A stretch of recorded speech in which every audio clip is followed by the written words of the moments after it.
a very good afternoon to everyone joining me on this News 9 Facebook Live.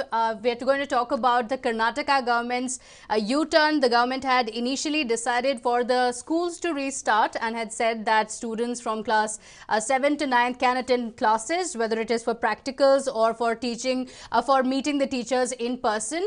The students can go to the schools. But now in a new decision that has been taken, a U-turn that has been taken by the Karnataka government, the decision is that students will not be allowed to go to school, and this decision has been taken because of the increasing coronavirus cases in Karnataka. And now that the decision has been taken, there are a few questions, of course, on whether this was a decision that was not thought through, because the coronavirus cases have been increasing. Students have already put forward the apprehensions that they have felt. We've seen the kind of nationwide outrage against the examinations of NEET that were taking place. So at a time like this, was it right for the Karnataka government to decide on the schools to reopen? Now that they have decided not to reopen it yet, what next? Is there a plan in place? There were several questions even when the government had decided to open up the schools, because it said that the decision would lie with the students to decide on whether they want to go to the schools or not. So there are various questions. Of course, this is a time where we don't have any definitive answers. The coronavirus cases are increasing. This is a virus that even scientists and researchers don't know much about, which is why the governments across the country and across the world as well are grappling to find the perfect solution.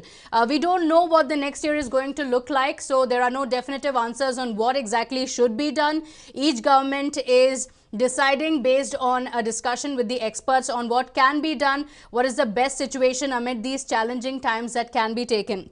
To discuss more on this, I am joined in live by Mr. Shashi Kumar. He's the president of the Private School Association. Mr. Shashi Kumar, many thanks for joining me on this Facebook Live.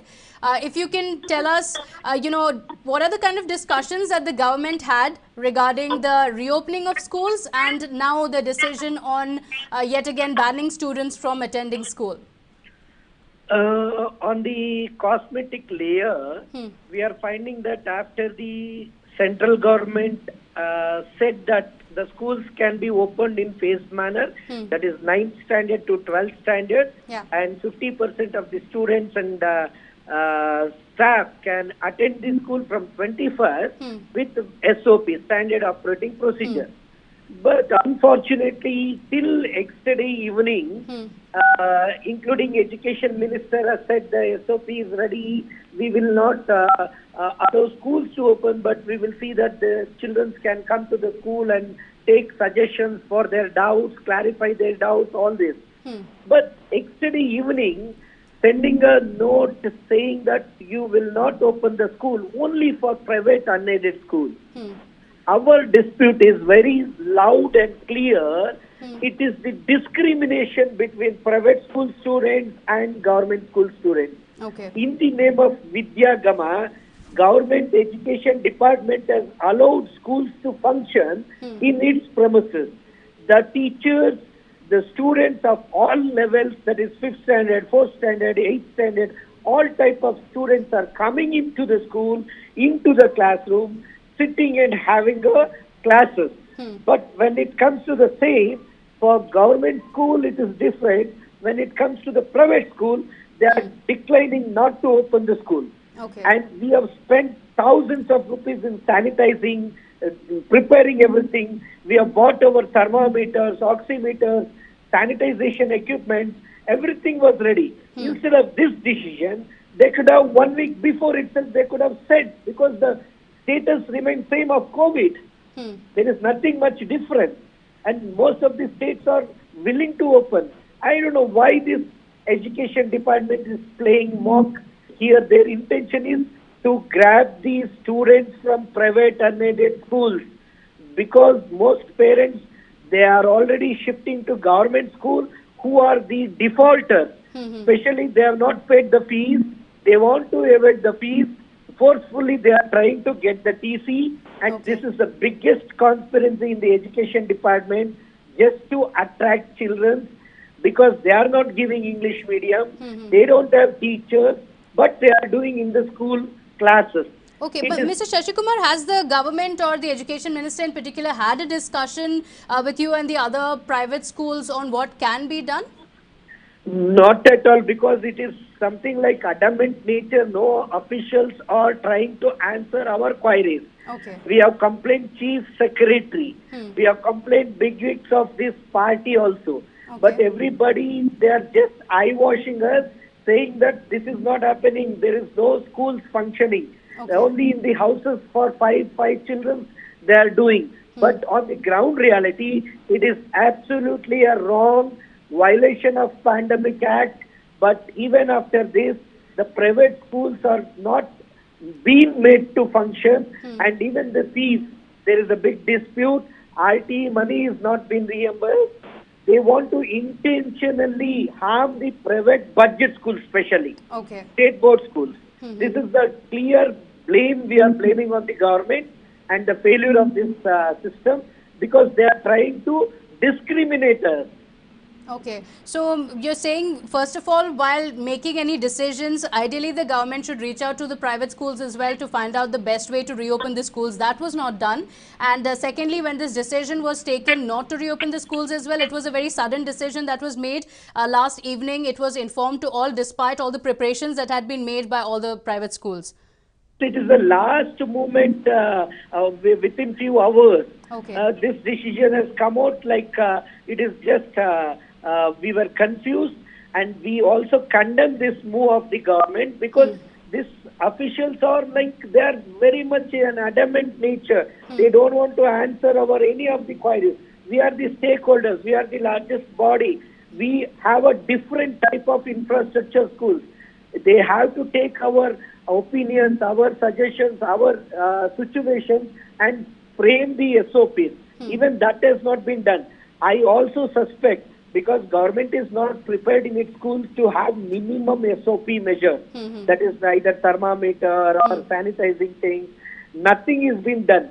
So they want to at least buy a time in this manner, causing us very, very unlawfully. They are trying to snub the private unaided budget schools. We condemn this. So in this way, it's not just the private institutions that are going to suffer, but also the teachers who are employed by these schools, and ultimately it's also going to affect the students, isn't it? Because for the Definitely, students the as well, there will be quality of labor. learning, continuity of learning, everything is already hampered. The department doesn't have any botheration on these factors. Okay. The other factor is they are trying to advise the school management by harassing them to make a admission in the SATS portal without paying the fees. Okay. Without parents' consent, they are trying to make a data so that they will show on record that there are no out-of-school children. This is another fraudulent. By force, private schools are made to enter their admissions in the portal. Okay. This will cause a huge financial loss during RTE reimbursement. All these are conspiracy, because RTE, they want to curtail the RTE money which is to be reimbursed. So there is a huge planning, and it is all, we condemn this moves.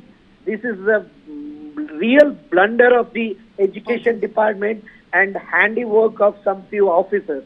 Okay, all right. Mr. Shashikumar, many thanks for joining us with details on that. So the Private School Association President, Mr. Shashikumar, saying they're not happy with the way the Karnataka government has handled the situation.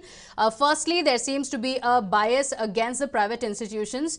And secondly, they're not kept in the loop of whatever decision is taken by the government. Firstly, to have a discussion to ensure that the schools are also on the same page as far as the SOPs are concerned, ensure that they can follow it as well, taking suggestions from the schools, and a discussion like that would be helpful for the schools as well. And secondly, also informing any decision that's taken very last minute. Initially, it was decided to allow the schools, but then it was only last evening that the decision was taken that students will not be allowed. This is despite the lot of precautions that the schools had already taken to ensure that students can come in. It's a tricky question, of course, on whether the government can allow the schools or not.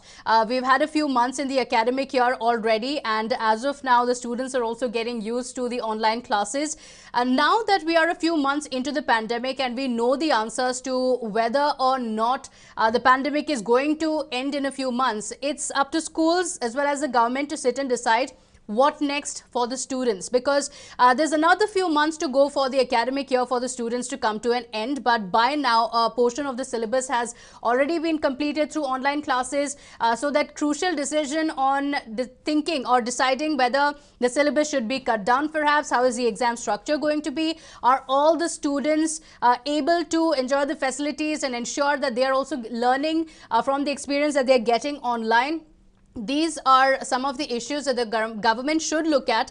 The situation might be dynamic. There might not be any definitive answers, like I said in the beginning of the video, but it is for the government to hold these discussions with the private schools, with all stakeholders, including teachers, including students, parents as well, all who are involved, to know what next, because this is a challenging time, and challenging times like these call for very tough decisions to be taken, and tough decisions can be taken only with healthy discussions being held. So for the Karnataka government as well, it would be more prudent to take a decision based on the opinion as well as any feedback that they get from the students as well as the teachers on the subject. Now, let's hope that the Karnataka government decides on the same.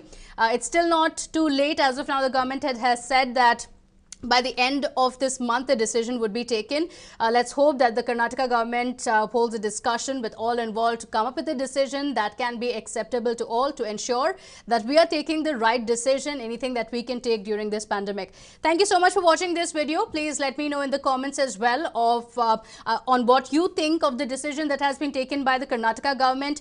It's a tricky situation, but it's a decision that the government has to take on whether or not students should go to schools or not. Do let me know in the comment section. Thank you so much for watching this video. I'll see you in the next. Take care.